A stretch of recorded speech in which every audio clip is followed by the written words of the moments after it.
Actually, ano na, tanghali na. Ngayon na ako nagising. What time you woke up, baby? Like past almost 10. 10 na kami nagising kasi medyo late na rin kami nakatulog kagabi. And our breakfast is still the same like yesterday. Have my Milo and my pandikoko, and hubby is making his butter sandwich. No, cheese sandwich. Cheese sandwich. Buti naman napapakinabangan niya. So, yeah. So, ito pa rin yung pandikoko. Masarap siya in fairness. Parang yung pandikoko sa atin sa Pilipinas. Pero mas maraming laman.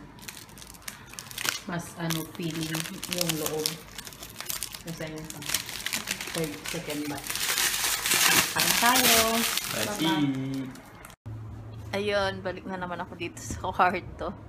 I'm not really feeling very energetic these days. So, yan, dito muna ako sa kwarto.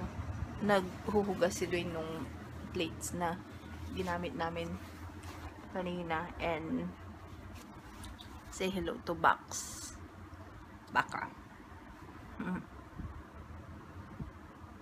Si Julia, ayun. And ano pa ba? Nag-iisip na pala kami kung paano yung kasi syempre yung mga gamit ni baby, gusto ko na ayusin yung nursery. Not nursery actually, it's just the baby's room. Kasi hindi naman magmumukhang nursery yun. Wala akong time, wala akong energy na mag-decorate. Pero yun, gusto ko na ayusin yung baby's room kasi hindi ko alam kung kailan, di ba? Bigla mamaya yung room walang kaayos-ayos. So na siya ayusin. So gusto ko, tinatanong ko kayo din kung kailan mag-umpisang mag-ayos na ng mga gamit ni baby. Lalaban ko yung mga nappies, yung mga pambahay niya, yun. Tapos kailangan din namin bumili nung bibili na ba kami nung crib or kukunin namin yung meron kasi binibigay yung yung friend namin, pero pang ata yun until hanggat hindi pa nag-flip yung baby, pwede pa. Baby, you want to buy the cot already or you want to take the one from Ate Sandy's friend first? I want the friend still waiting for us, right? I think so. We can check, or we can take that one first, then we see how we can fit, and then from there we can buy another one. At least we take that one first. At least we see how first. So the friend there waiting for us. We see the what you call the thing. Yeah, and then what is that? So funny, right? Yesterday at the mass. Why? Remember I telling you I want to change the name that gusto kong palitan yung name, yung first name na pag-decidean namin. Zion. I want to change. The first name is Zion. And then sabi ko kay din parang gusto ko siyang palitan. Then the second name that I want to change is Ezra. Pero yesterday they mentioned Zion at the church. So like, is it a sign? What do you think? I don't know. So kaya hindi ako makapag-decide kung i-remain ko na Zion or Ezra. Zion or Ezra? Then what is that? The church the sermon at the church yesterday was quite nice. The uncle was uncle. Priest? Uncle daw. But he was good. But he looks like monk to me. But okay, he maganda yung yung hindi visitor lang siya doon, di ba? guests. He's from another church. Kasi nagsa-celebrate yung church na inaatinan namin, Nativity. They're going to celebrate their anniversary. Say. Yeah, on the 13th, same as ours. That's why they doing all the fair. Yun. Tas ang tawag doon, nakakaaliw kasi yung sermon niya is about living a simple life, right? Yeah. So tinakal niya yung mga yung even the simple thing like brushing your teeth without using the cup, right? Because some people, they just let the water flow. Then those people that use car, doesn't use the public transport. Basta maganda. Parang napapaisip. Maganda kasi it's nice because when you leave the church, you will think to be conscious of what you do.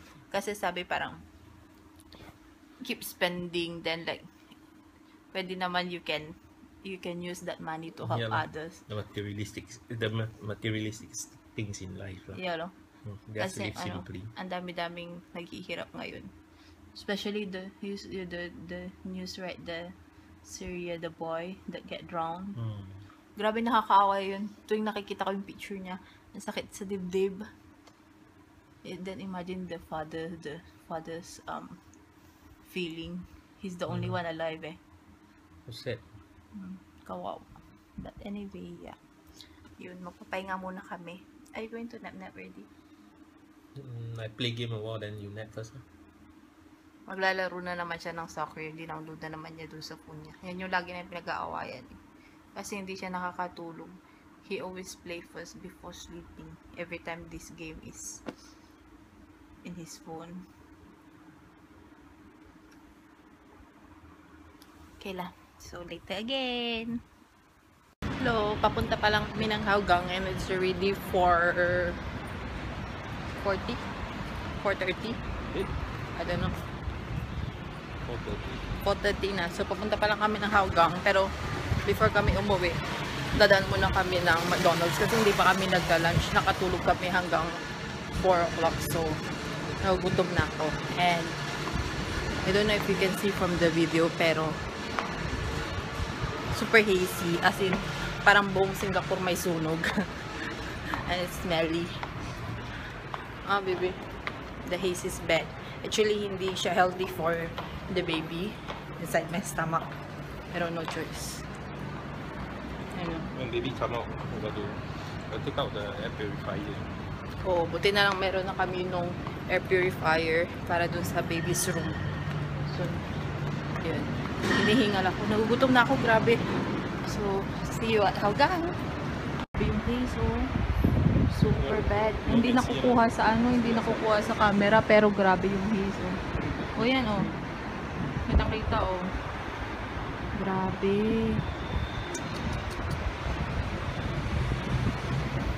Ayan, ito na yung late lunch namin. Nice, oh. Ang sarap nito. Sweet potato fries. Sarap. And, as usual, filet-o-fish kay Baba and mac chicken and cheese for me. Then fries. Then ito iuwi namin kay Adam kasi nandun siya sa house ng mother-in-law ko. And the drinks is Rabina Chill and Sprite. So yeah, kain tayo. Bye-bye.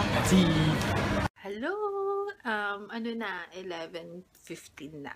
I-off ko na sana yung ilaw. Tapos nakalimutan ko na naman mag-good night.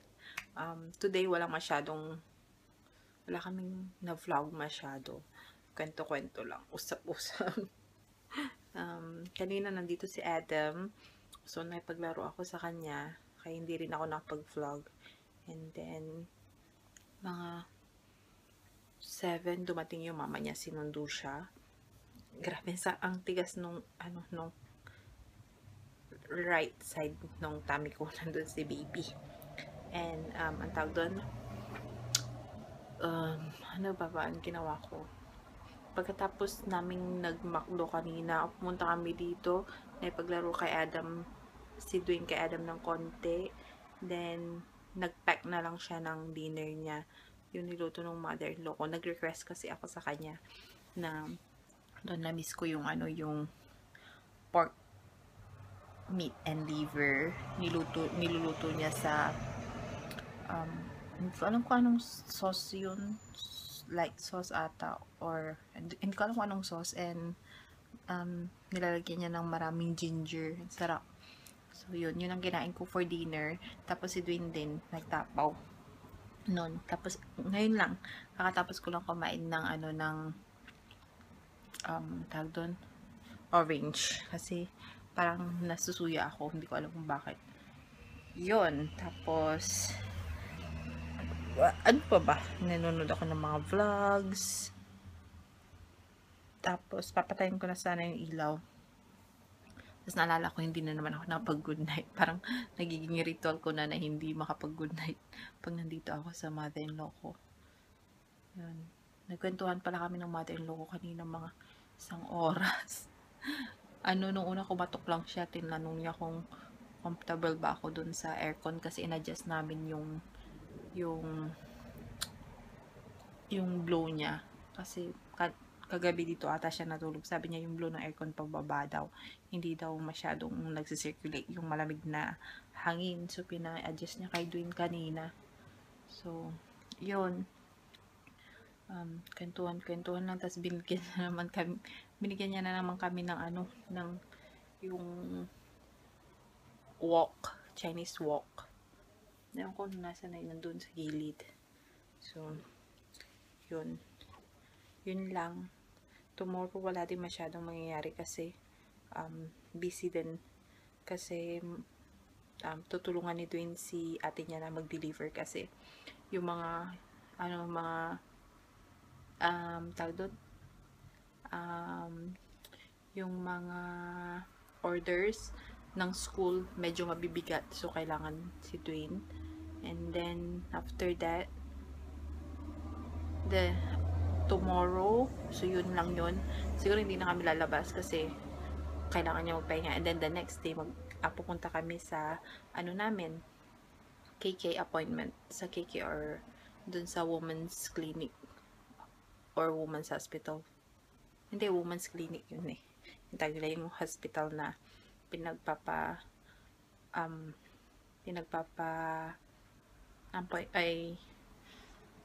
anong tawag doon? Yung hospital kung saan kami nagpapa-check up for baby. Ano ba yan? Ko. And yeah, yun lang. Busy si Dwayne sa work ngayon kasi nag-resign nata yung isang katrabaho nila. So hindi rin siya masyadong nagbe-message. So na-charge ko yung phone. What else? Yun lang. Walang masyadong ay, ingay yung motor, papansin. So yun, mag-good night na ako. Good night. And sa mga mga walang sawang nagko-comment at nanonood ng vlog namin, kahit na boring, walang lagi na, halos everyday same, walang masyadong ganap, lagi pa rin kayong nanonood. I really appreciate it. And yeah, parang nagiging natin kayo part nung ang tawag doon, daily routine ko. Binabasa ko yung comment nyo, tapos minsan nagkakaroon pa tayo ng small chats doon sa comment box. So parang diba, virtual friends. Hopefully mag-meet din tayo next time. And yeah, yun. Thank you so much for watching, and yeah, good night.